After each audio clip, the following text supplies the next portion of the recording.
बस खेल बुझना खत्म बाओ का खेल।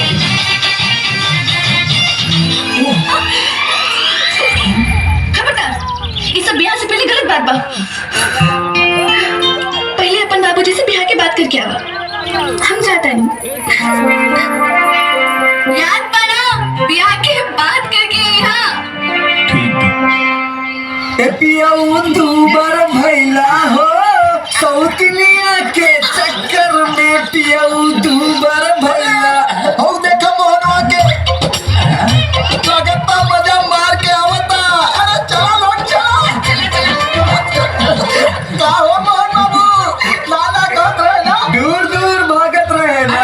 पक्का भरोसा बा कि देश ससुरा इतना खकोइल रहले कि फेल त ना भइल हो गए। देखले हमार मंदिर काम आई ना। अरे क्यों ना काम आई सारा दोनों की सब मंत्र फेल हो गए।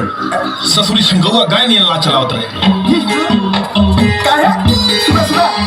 अरे सुना हो का कही यार साला कह दिया कि पहले अपने बाबूजी से ब्याह के बात करा।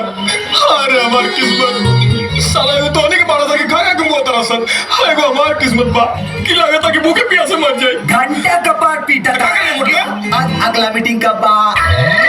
आता झूठ बोल दिया। बाबूजी से बात हो गई। बाबूजी ब्याह करे खातिर तैयार बा। अरे लेकिन मुझे पता चल जाए तो कैसे पता चली? ओकरा के करो बाबूजी के सर्टिफिकेट दिखावे के बा। बस एक झूठ बोल